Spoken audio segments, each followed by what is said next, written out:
Good evening and welcome to our little corner of the internet where we talk about fountain pens, inks, journals and journaling, and just about anything and everything that's going to keep you inspired, writing, curious. I'm searching for curious people to come along on this journey with us. If you join me each week and you haven't subscribed, join me, won't you? As we go on this incredible journey through just about every possibility the world of fountain pens affords us. And it's limitless. From the pen, you can truly go anywhere and everywhere. And I will shortly be going to Italy. And I thought it would be a really fun topic tonight to share my obsession about which fountain pen pens to bring with me. I'm trying to pack light, but we'll get into that. We're going to get into it soon. I'm going to try to not put this off till 10 minutes of the hour. So we have a very fun, zippy, manic hour of fountain pen content for you and other important updates. People are asking all kinds of stuff in the comments. Hello, everyone who's joining me live. Always great to see all the members here. Quite a few. Terry, Debbie. I see John smiley face. Daily Charm Attic is here, which is good. Kurt. Lots of lovely people. Anna. Allie J. I always have more fun when Allie J is here. So lots of great people here tonight. And if you are not joining me live, say hello in the comments. I'd love to meet you. And what else? Subscribe. All right. So last week I mentioned that we were giving this away, and I do have a winner, and she's here this evening. It is the awesome and always fun Simply Obs. Yay, Simply Obs. You have won this. I'll send it out. Just let me know if your address changed, because I do have your address. Let me know if it changed, but Simply Obs is our winner, so everyone congratulate Obs. So this from an anonymous and lovely donor. So I can't take credit for it. I am merely the facilitator. So a bunch of stuff to update you on. Before I begin, I do want to extend my heart out. Extend my heart out too. Yeah, that sounded like I was going to do something horrible for a second, but I want to extend my heart out to all of you that have been affected by Hurricane Helene. I mean, the pictures are devastating. I'm hearing some of the things that have happened to some of people in the fountain pen community, some of the companies that were in the way of the storm, just absolutely devastating. So, my heart, my thoughts go out to you. I hope you guys get back on your feet really quickly. It's crazy. This is some crazy weather. The world has definitely changed. So I definitely hope you can put all this behind you, get back on your feet, and I hope your family, your friends, everybody's okay, because that is what's most important. So I do want to say that. Also, the cat's making a lot of noise in the background. So there's kind of two topics tonight, too. The other topic I want to get into is... why did they do this to me? Montblanc came out with the J. Gatsby pen today. Have you seen it? Have you seen the J. Gatsby pen? I'm like this close to pulling the trigger, but I think I'm going to skip this one, and I'm going to give you a little reason why in a couple minutes. But I hate when they do it, and it's tempting, but there's a lot to do. A lot to do with my trip coming up, and part of the reason I want it is that I want to film with it, and I don't have a lot of time between now and when I leave. And then by the time I get back, anything I film will probably be going up next year. So there's a lot. All right. So a few things. One is, do you remember digital writing? Do you remember that? You remember the thing Lamy was talking about? Have you guys seen what that is? I happened to catch a short, I think on TikTok, showing Lamy digital writing, and it's basically Apple Pencil sort of thing. I have one of these for my iPad. I use this to make the thumbnails for the channel. I do a lot of art and things with it. It's handy. But evidently, I could get one in the shape of a Lamy Safari, which is charming and interesting, and it probably does other stuff too, but this one clips magnetically and it's seamless. I don't think I'll be moving in that direction, but it's a little disappointing to me, that sort of thing. I sort of want my tech companies to do tech, and I want my traditional companies to do what they do best. The reason that I love Lamy, the reason I love a lot of these traditional brands, is that they offer that thread, that connection to the past, right? Ceaselessly into the past, if I can quote Gatsby. The book, not the character. So it's sort of like, imagine if somebody put out a digital barber jacket. Does anybody want a digital barber jacket? Maybe it tells you that the barometer is falling, or you can email your friends from your wax cotton sleeve. Does anybody want that? I don't think I do. So keep that in mind. Let me know your thoughts in the comments or the chat if you're here now.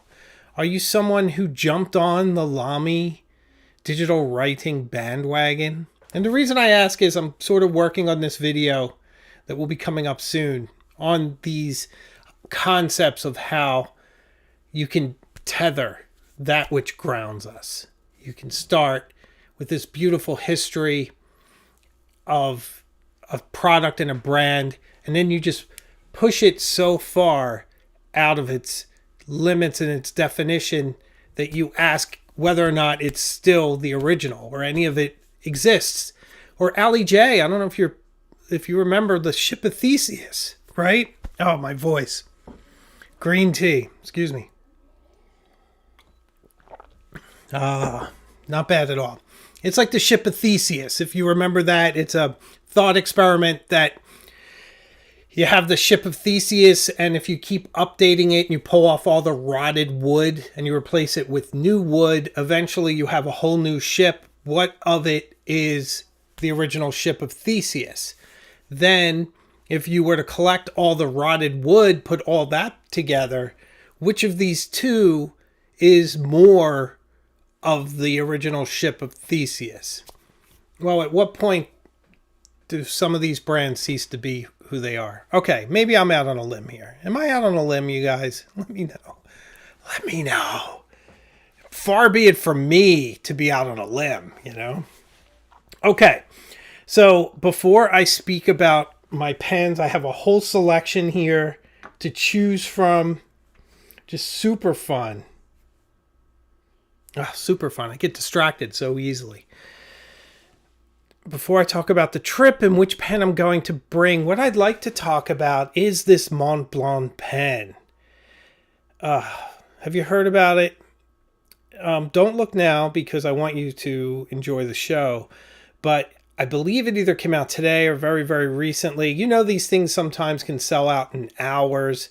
And it's a J. Gatsby Great Characters pen. It's interesting. It looks very much like a Mont Blanc from the 1920s. It has that sort of heritage look to it on the outside, although the nib doesn't look like a heritage nib.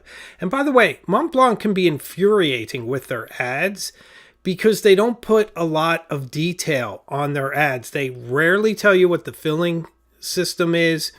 They almost never tell you the size of the nib. Oh, thanks for all the likes, guys. I see the thumbs up flying by. Thank you. They almost never tell you what the nib size is or if it has any kind of softness or anything to it like a heritage nib. None of that is disclosed. It's up to you to either go to the boutique and investigate, or I actually tried the chat, which I don't know if I was actually speaking to an actual person or if it was AI generated, but the chat insisted that this pen is piston filled. And it does look piston filled. It has the look of a piston filled pen. I can't say that with 100% clarity though, because it's $1,225. And generally the upgraded pens, if I can use that term loosely, the very decorative, the special editions, those sorts, they often tend not to be piston fill. With the exception of something like the Mont Blanc 14900 year, that has to be a piston fill. But like my Around the World in 80 Days Douai fountain pen is cartridge converter, for instance, and that's 1600. So this pen, they say is piston fill, but I'm not sure. Okay. It also has a very Safari-esque bent clip. It looks a lot like their clips that they had back in the 20s on some of their models. It sort of wraps around. I think some people may say that it looks like a Safari. It's the first thing I thought of, but I bought the 100 Years of Meisterstück book, and I've seen ones that look similar, which is nice. But that's one of the reasons why I am going to let this one pass. I was this close to purchasing it, but a lot of my own words filled my head. Many of the things I speak about on this channel, and a lot of it is searching my own motivations. And one of my biggest drivers for making any sort of a pen purchase is how I can express myself with it. But another way that I express myself with these pens is by making films about them. So I'm often asking myself, what kind of narrative can I spin out of this pen? And sometimes I'm slightly dissuaded from buying a pen if I feel like I can't tell a good story about it through a video, because I just figure, well, I'll be patient and something new will come along before too long and I'll go in that direction. And it's probably not, I mean, I guess I really have to do some reflection on whether or not that is something that should be dissuading me from buying things that I want to buy. You know, I should probably just buy it for myself because I want it. And then if I happen to make a video after, then fine. I can say I certainly have an override. There was the Waterman Edson, which will be making an appearance this evening. That pen was one that I saw at Truffet, and I was thinking, well, I can't really film with this. Nobody really cares about it. But I mean, that's true of most things I film. You know, it's like almost every video I make, it's not a hot and latest pen. It's usually some kind of list or comparison, like the Pilot Custom 823, where I argue both sides of whether or not it's a good purchase or not, and often the same side of one of the facts about it, which is fun. So I it's not always that is the only consideration. I ended up buying the Edson. I actually made a video that's coming up that I think is one of the best things I've ever filmed. But anytime I think something's good, usually it doesn't do very well in YouTube land. It's usually like it seems the stuff that I dash off does better. I see Ichiro. Hi, Ichiro. Always nice to see you. Making an interesting comment. And if it's not worth showing off, it's not worth buying. Yeah, you know, I do want to make a distinction though about like I don't buy things like to show off. Like sometimes people give me stuff, so it's hard to show off something that somebody gave you, right? Like you didn't achieve that. Somebody kind of gave it to you. I think I'm old enough not to care what anybody thinks about anything I buy. But I think with me, it's sort of like I want it to address too many things. I think this is what I'm trying to get at, Ichiro. And thank you for helping me clarify my thoughts. But I think with me, it's I want to buy a pen. I want it to be perfectly suited to me. I want it to write perfectly, suit my hand perfectly, suit my aesthetics, perform perfectly so I'm inspired while I write. And I want it to be timely and something I can film with. That's quite an ask for pretty much any pen. I think it's better for me to just buy what I like, and then if a narrative comes to me or I can spin something, I'll do so after the fact. So I feel like that's kind of where I am. Okay, so why am I passing on the Gatsby pen? There's a couple of reasons. One is I have bought a lot of pens this year, more than I would ordinarily want to, because I like to buy a pen, the Montblanc Douai, Around the World in 80 Days. I bought this in August. I haven't filmed with it yet. I'm about to. Wait, you will not believe what I have prepared for this. It's going to be a lot of fun.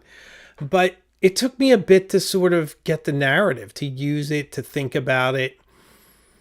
I haven't filmed with Gravitas pens yet. I haven't filmed with the Magna Carta that Hiran gave me at the DC Pen Show yet. So I have a lot to film with, and adding another one to the roster, and especially this like Gatsby one, if I'm just doing it because it excites me artistically. Say it comes in this week, I have to film with it this weekend, get a video up the following weekend, and then, 4 weeks from now I leave for Italy. It's a lot. And I have some other stuff too. The other reason is that I say this all the time, and this is one of the points I really want to make. Oh, thanks, Nathan. Nathan says, can't wait for that video. Me too. I have some pretty big revelations I think you'll enjoy. I say this all the time, and it's time for me to take my own medicine. Oh, thanks for the likes, guys. I really appreciate it. And follow, won't you? Subscribe. We're a fun group, and we're going to interesting places. So subscribe to the channel if you would. So I have to take my own medicine. I often say you don't need the latest color. You don't need the latest pen. You get that which really motivates you, really speaks to you. And Gatsby does. I love Gatsby because of the language. I do, especially the final paragraph. I love it as a story of aspiration, of trying to break through all these barriers.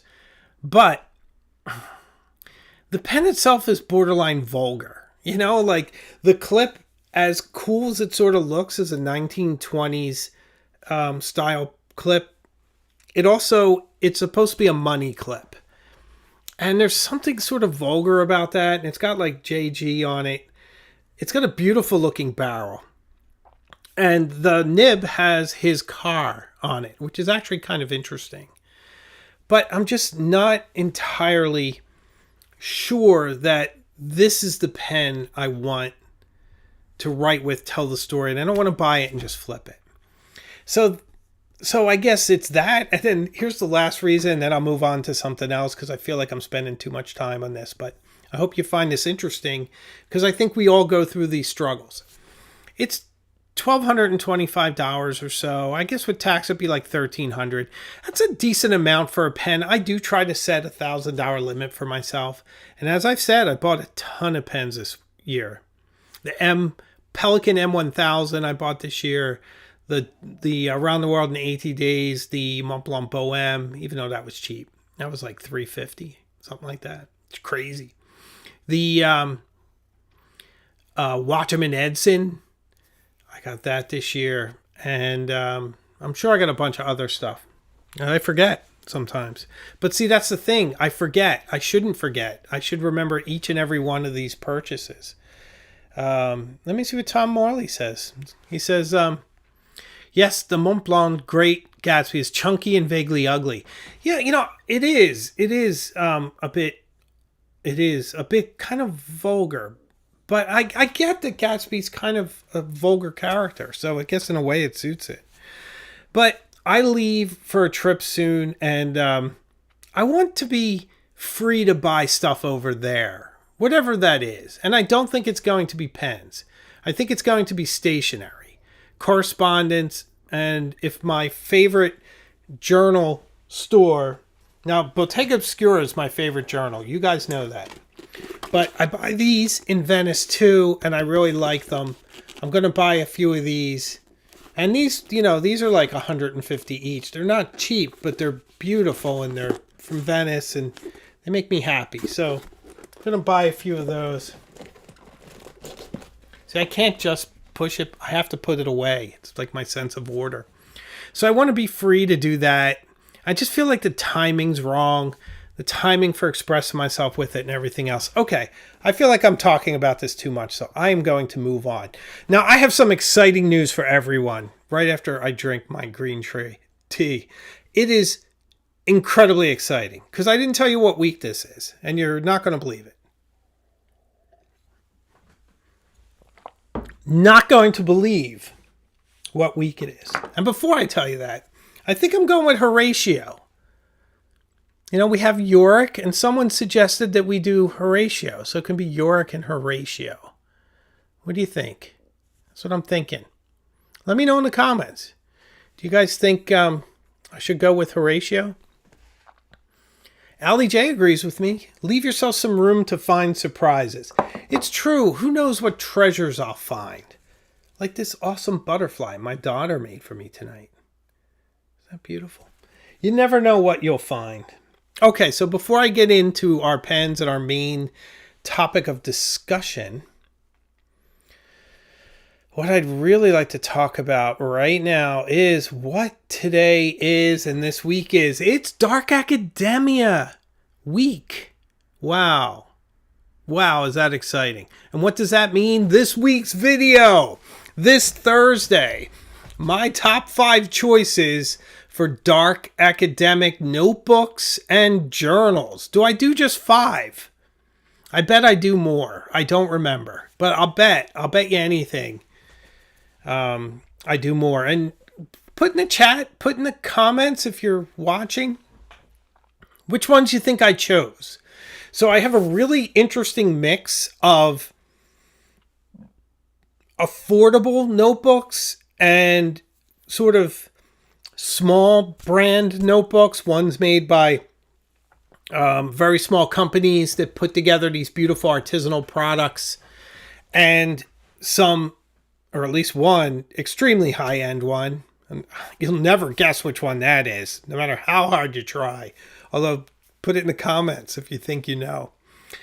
So I have the whole gamut of dark academic notebooks and journals, the sort of thing you want to take to a library, to a museum, out in the field with you on a dark academic adventure. There's some fantastic B-roll that I filmed this summer in and around New Hope, Pennsylvania, Washington, D.C., and elsewhere. So that's this Thursday. We haven't done that topic in a very long time. We haven't done a dark academic video. I have plans for a few more. I like it as a concept, so I am sticking with it for a while.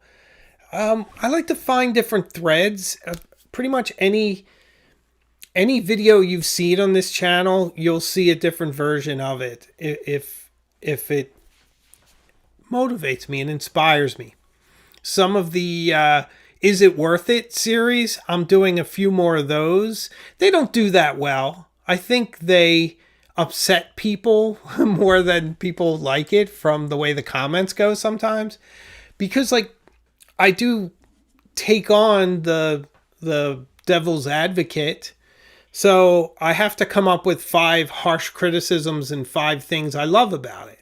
Now, I love all my pens, and I am fine with poking fun, even at my own perceptions and my own ideas about them.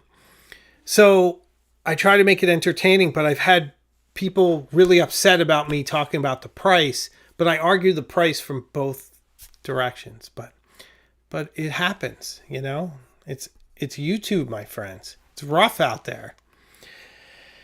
So this week, Dark Academia returns to the Hemingway Jones channel. All right, tonight, we have a really big show for you. So tonight we are going to look at some fountain pens. I'm going to make it a little pretty, I think. We're going to discuss which ones suit my trip perfectly. Because I'm not sure. Yeah, look at this. This is just like B-roll. I'm making it like B-roll, guys. Be so proud of me. Okay. Look at that. Just like B-roll. I have a little window. I can see my other camera. Okay. Let's call up our first guest to the Hemingway Jones channel. And that is one that really doesn't get a lot of play on the channel. I think you will enjoy. Okay, let's see if Ecamm wants to work with me tonight. Not quite. All right, we're just going to go second. Okay. Ecamm never works, as you know. It is the absolute worst, except for all the other streaming systems. But this is a cross apogee. This is a fountain pen that I bought in the 2000s. It was leaking. It had some leak issues, but I got a new converter for it. It's cartridge converter, and it hasn't leaked. Ooh, it's got ink in it. I'm glad I looked. It hasn't leaked since I replaced it, I think. So, this is a very interesting fountain pen. Let me kind of show you with it. Show me with it. So to give you a sense of size, it's a very sophisticated, very beautiful fountain pen. I don't know what this costs necessarily, but I know that it's a really good writer. It has a gold nib. Now, why am I suggesting this as a travel pen? Simple. I traveled with this all around Italy about, I guess it's been almost 20 years ago. I have a picture I put in a few of the videos you may have seen of me on the train writing with this fountain pen. So it brings back that nostalgia. And it's not so precious to me that if something happened to it, I would be upset. It's also an absolutely brilliant writer with a kind of small nib, really. The nib is way too small for this pen, but it's a very sophisticated pen. You know, it's just a regular, well, I think it's a proprietary converter. I'm trying to remember. But it has this really nice squeeze cap, too. And you don't hear a lot about cross. I have no idea if this is going to write. It's been sitting for a very long time. But let's put myself on the spot. And actually, it's probably better if it doesn't write. It makes for better television. Let's see. Yeah, it's not writing. Let me see if it has ink in it. I thought it had ink in it. Yeah. You know, you ever do this where you I shouldn't do this here, but I'm going to. You get like something you cram down a little bit. Oh, you know what? Maybe there is an ink in there. I think it needs to be filled because it just like disappeared. So there might have been like a drop or two. That's a shame. But so let me know in the comments if you guys think I should go the sentimental route and go with something like this cross apogee, which I've toured Italy with before. Some of my journals that you've seen on the channel, like this one. This is from 2008. Has all this writing in it. Probably all this has all this writing in it. That was probably written with this pen. So there you have it. Okay, let's go to our next choice. I think that's a good choice. I'm really not completely won over by it. But let's go to another classic, which you guys think is probably a bad choice, but I'll tell the story. Ah, yes, the Mont Blanc 149. Why would this be a fantastic travel pen? Well, it's a better travel pen than you think. If it's full, it's very reliable. I've never had this one squirt ink out all over the place. I have traveled extensively with this pen. This pen has been everywhere with me, from Florida to the Caribbean to, Quebec, Philadelphia, London, France, Italy. I've taken this everywhere. There was a time when I was never separated from this pen. It's actually been empty for a while. Do you see that? It looks really cool. It sort of looks like one of those old picture shows that you see in Victorian theaters. You see that? How it's kind of moving. It had a little horse guy riding or something. But once again, for a nostalgia pick, this has been a brilliant pen. It's been with me a long time now. My wife bought me this very early in our relationship. I recently gave it a nice buff up. I kind of wish I didn't. It looks brand new again, but I kind of liked it when it was a little bit more beat up.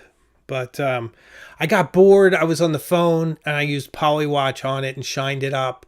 And then I also polished up the nib very lightly.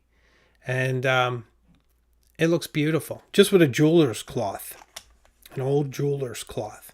And it looks beautiful. So this is a good contender for me, at least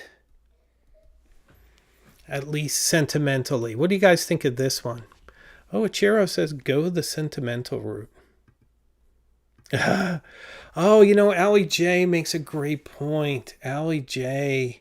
I didn't even think of that. So Allie J says bella pena. So in the Netflix show Ripley, which if you haven't seen it, you have to see it. It's in my my second video on fountain pens and film. Quite a bit of the Netflix series Ripley is about the Mont Blanc 149. It is I would say, a pivotal character in it. You never actually see the end of the pen. They film it such that you don't see it. They might have covered it up just so they don't have to, pay royalties or whatever, or give any free advertising. But it's clearly a 149. So there's that. All right. So I have another choice. It's another wild choice, and you've seen it already this evening, but I want to explain myself. Phileas Fogg, right? In the spirit of Phileas Fogg, do I take my Around the World in 80 Days pen? Could it be a fun travel pen? I'm tempted to take this pen, but I'll be honest. I really love this pen. It's a lot of fun. I'm having a blast with it. But it's heavy, or at least heavy-ish. It's a cartridge. No, it's not a cartridge. No, it's not piston. It's a converter.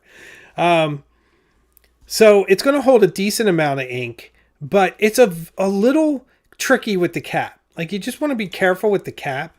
And it's just not something you want to even never sort of take off your desk, perhaps. This is a pen that looks like it's inviting trouble. As much as I love the theme and the idea of it, in fact, wouldn't it be great to film in Venice? But Phileas Fogg didn't go to Venice, as far as I know. Maybe on a different trip. But I could see this just slipping through the boards and going into the Grand Canal. And I don't swim very well, so it probably wouldn't be a good idea. But I would say I'm tempted because it's a fun pen and it's a very striking and beautiful pen. So I'm gonna get that out of frame. Set that one out of there.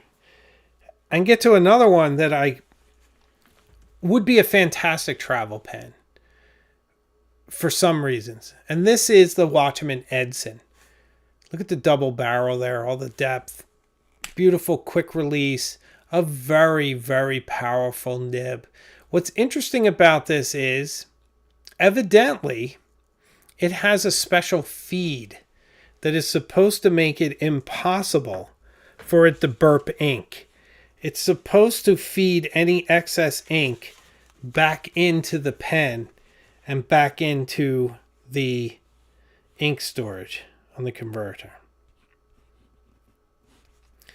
It also writes like a dream. I'm signing my whole name. Why not? I actually don't sign my name that way, which is funny. I really like to sign my name like this. I've been doing this lately. Because then I go into Hemingway Jones here. I kind of like that. But I don't actually sign my name like that. I have a whole nother signature. But this pen, it just glides. And it has such a regulated ink flow. I just feel like it would be such a trusty pen for travel. But it is a little delicate. So it would be perfect for the flight because they claim that it won't burp ink. So pressurization shouldn't affect it as much. But of course I would fill it all the way. So this would be an interesting choice. I certainly love this pen. It'd be fun to travel with it. A great size. It's a really interesting, really strikingly beautiful pen. What do we think of the Edson? Would anyone say go Edson? Or is that crazy? Well, Terry has the cross pen as well, which is very cool. So another one that I'm tempted to travel with is my beloved Bohème. Oh, Montblanc Bohème. Perfect travel pen for stowing. I do want to travel light this time. I'm only going to bring like a sport jacket, a barber, a sweater, maybe 2 shirts, and 2 pairs of pants. And that's about it. I'm going to try to interchange, maybe throw one extra thing in, or maybe throw a pair of jeans just to mix things up. So I'm going to be very, very light in how I pack, and it gives me more room to bring stuff back, and also I'm going to ship stuff back. But so this would stow very nicely, but here I am at, the Borghese Gallery, and I want to take a note. I have to assemble my hobby kit pen, which you've seen, but it's a bit of an operation. Is that what I want to do each time I want to write with this magnificent pen? Okay, so now I'm done. I'll take it off, put it back, and then I got to walk across the room. Oh, you know what? That's right. I need to write this down because I don't want to forget it. Hold on a second. There we go. Okay, honey, I'm writing. All right. Oh, see, I'm role-playing here. This is me in Italy. Oh, let me take that off, put it away. See, that's a lot of work, guys. It's a lot of work. It's easy to stow. It's beautiful, but I almost feel like this pen is one that you bring out to sign receipts. If you want to make a bit of a ritual about it, you sit there and assemble your pen like Hans in The Inglourious Bastards, where he does the ritual of filling up his pens. I wonder how I'm doing with ink. Oh, not bad. I bought some cool ink cartridges for this. I got these. And I really like it. I like this burgundy red. I'm a fan. So this is tempting because it's beautiful and it's small. It would disappear on my lapel. You know how in your lapel pocket there's often your lapel and then there's that smaller pen pocket, but it's usually not constructed robustly enough for an actual pen. This would fit perfectly. So it's tempting, but I feel like it's a lot of work. So let's go in the other direction with something that's very, very easy and almost no work. And I've been very, very inspired by lately. And that is the Lamy Safari. Sure, this is the aluminum version, but it's still a Safari. It's the exact same dimensions, everything else. I call it a Safari. If somebody says, well, it's made out of something different, it's not a Safari. It's clearly the design of a Safari. But super easy, super great design. Don't have to worry about it. I wonder if this would bend. I wonder if this could bend. I feel like it could, in a way that the Lego models probably can't. I just get the feeling this might bend. By the way, did you notice this is Venice? See how prepared I was tonight? Kind of. So this is a possibility. See Venice? Isn't that cool? Okay.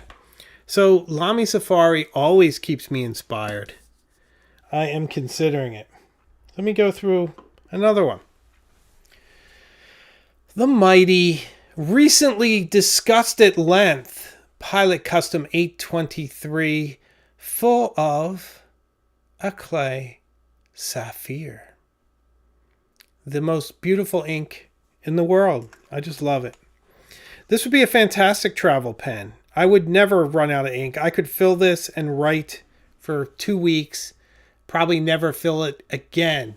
Now, the one thing that's great about Italy, and I know you guys know this, but there are shops that pick up ink. It's not impossible. You go, there'll be a stationery store in Rome. There'll be ones in Venice. They have ink. So if I ran out, I could buy some.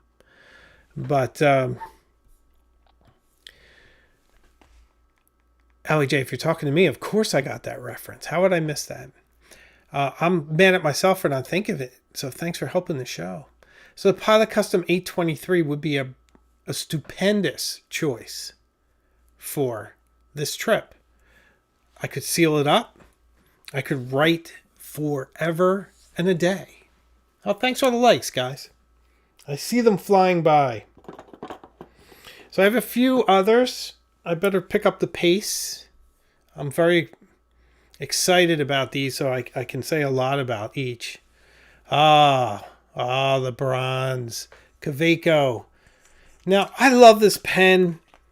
I'm not sure this is the vibe I'm going for in Italy right now, though.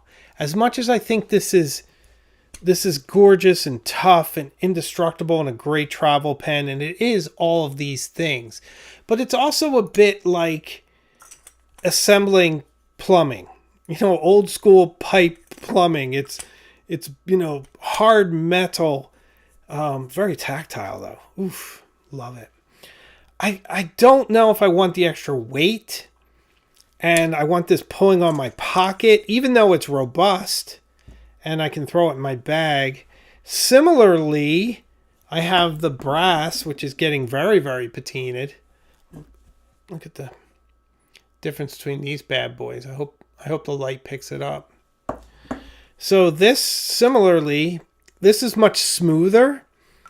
I love the idea of nautical brass. It's sort of made for nautical applications. It's got a very nice feel. I don't smell anything on my fingers. I know people say they do, but I really like this. I really like the idea of it. This I might throw in my bag just to have something for the outside days, but it's kind of heavy, so I'm hesitant. Ladies and gentlemen. Then there's the Visconti Homo Sapiens Bronze Age, a pen that's supposed to be indestructible, although I've never tested that. Perhaps traveling with a 7-year-old might be a test of that. But one of the advantages of this is that I would have a fantastic nib, an incredible writing experience. This is one of the good ones. One of the pre-vetted Visconti Homo Sapiens. My buddy Brendan Schmidt selected this for my wife, who bought it for me. So I bought this pen. My wife bought this pen. This family. But, great for taking notes with the hook safe lock cap, although I hate how it pushes in, but you can get it out very quickly. Holds a ton of ink. I believe it's 1.5 milliliters. So that's a lot of milliliters, 1.5. If you have a little tiny car that takes milliliters. But this is a great pen for travel, I think. But it is heavy. This is 42 grams, if memory serves. And I think memory serves. That it's at least around 42 grams. But it's got some heft. I could defend myself with this pen if I meet someone and we have to spar a little bit. I could take someone on with this, if the need arises. Okay. We have some other great choices I think you might appreciate too. And that is an actual Italian pen, an Aurora. Wouldn't that be fun? Holds a bunch of ink. Very Italian in its styling. It might want to go home. It might like to see the old country again. I really love how it sort of gets stained by ink. And it's not stained, so, I should mind my words. But you can see that there's ink in here. You can clearly see there's not any down there. But it just gives you an idea that there's ink, which is interesting and fun. So, beyond the fact that it has an ink window. So, very nice, elegant, sophisticated. Certainly fits the vibe of Bella Italia, but it is sort of a summer pen, don't you think? This is a summer in Sicily. This is a beautiful sunny day in Sorrento. I don't see it as an autumnal pen in Venice so much. Maybe that's me. But I do like it, and I did have to work on the nib when I bought it. But it's writing now. It has, I think it has oxblood in it. But a very fun pen. Would be fun to take this on an Italian adventure and take it back home. That's one possibility. And along those same lines, why not a Bologna, an Omas Bologna? Why not send this one home too? It's ready to write. Look at that. This is a pen that I spent a lot of the summer with. Beautiful. Italian, classic, nice proportions, nice size. It'd be a great pen for travel. And of course, the Ogiva by Omas. Which one do you like better, guys? I go back and forth. I think I like the Bologna, but there's something about the cap. I like this tapering cap. But the Bologna looks much richer. More rendered. Like a little bit more attention was paid to it. Oops, sorry. I got seduced by my own pens, but which one do you think? This is Ogiva, this is Bologna. Beautiful.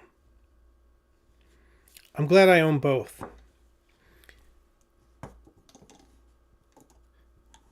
Okay.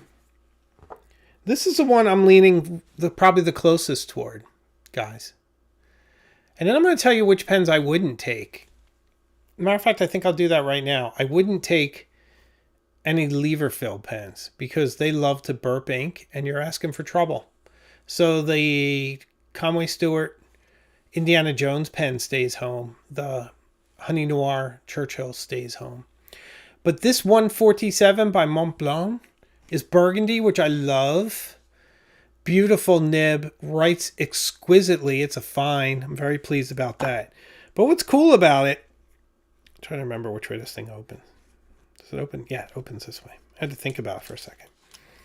It has this sled of ink in it.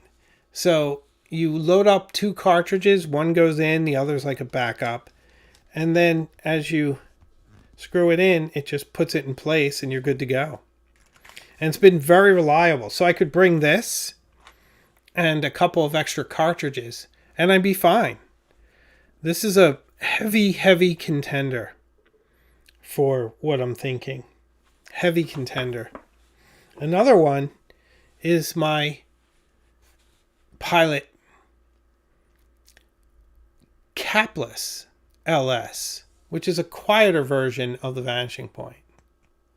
So you just simply do that. It's very elegant. It's a pen that's like jewelry. But this has one big Achilles heel, and that is its converter, the Con 40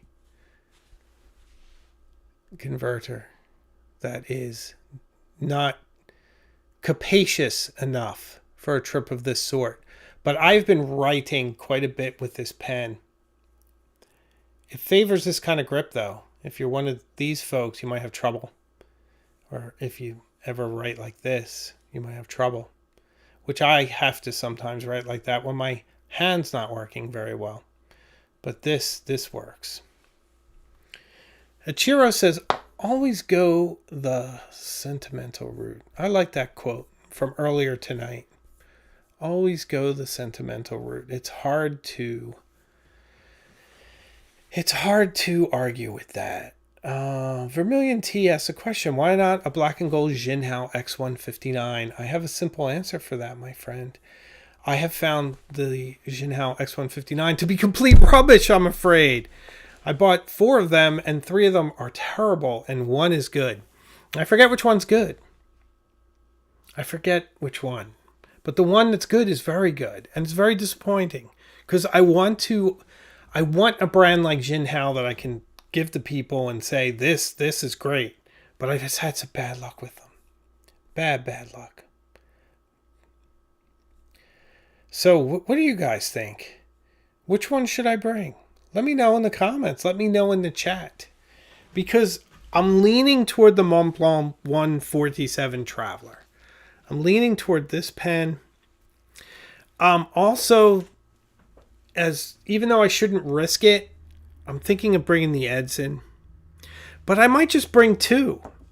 Maybe I bring this and the Safari. 2 burgundy pens. Or maybe I bring the blue one. I don't know. I do like the idea of bringing an Italian pen home, though this one is summer. It's out of season.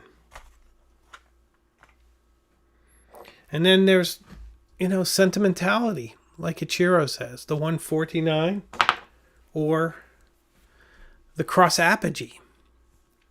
Although the cross apogee was leaky, and I don't know if it's fixed now or not.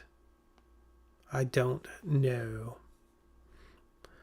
LAJ says if I'm only bringing 1, bring the 149. It wouldn't disappoint me, that's for sure. We've been through a lot together, and I'm used to it. I'm used to its feel. Mikey likes the 147 Traveler. I'm seeing a lot of 147 Traveler love. Like a Man 147 and maybe an Omas. Ooh, Debbie. I like Debbie's an outlier. Good job, Debbie. With the Homo sapiens and the custom 823. I like that. Ooh, I like Anna Petty Artist says never leave the house without 2 pens. One with blue and one with black ink. I like that as a concept. That's a lot of fun. I think that's well said. A lot of love for the 147. Thanks, guys. I'll definitely keep that in mind. So this week's video is the top 5 notebooks and journals for dark academia. Do not miss it. It's going to be an exciting one. I hope you guys enjoy it. I'm editing one now that is so over the top. It is so, mark my words. It's on the Visconti Homo sapiens Bronze Age, and it is so over the top.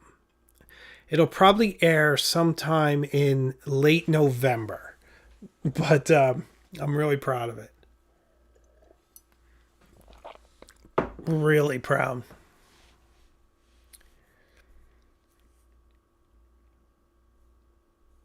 So...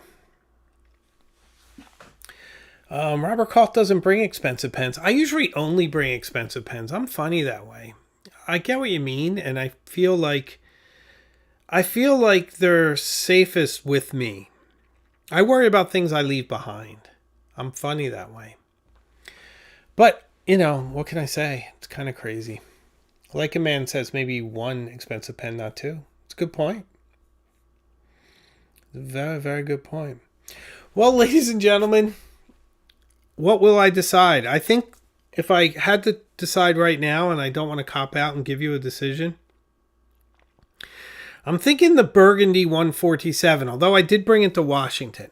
So maybe in the last minute I would swap it out for the 149. But I think I'll probably bring that. I won't bring the Douai. And I'll probably throw a Safari with me. And I think I'd probably leave the rest home. I think the Edson's perfect because it's designed not to burp. I could be convinced. The Edson sort of feels like a vintage. Like it's sort of in the same feel of a vintage cross. So maybe I could recapture some sentimentality there. I don't know. We'll find out. But that's where I'm leaning. So thanks so much for watching, guys. It's always fun on a Tuesday night to spend some time with you and for you to watch the replay. If you've made it to this point, please subscribe. Love to have you with me. And we're getting close to 20,000. I'd like to get to 20,000. Then I can be happy. I'll never be happy. But maybe for like a minute, I'll be happy. So 20,000, it's there. I'd like to get there at some point soon. So thanks so much, guys. Always a pleasure. I love spending time with you. There's a new video this Thursday on dark academic notebooks and journals. So I can promise you we're going to see each other again very, very soon. Further up the road before you know it. So take care of yourself and thanks so much for watching. Good night.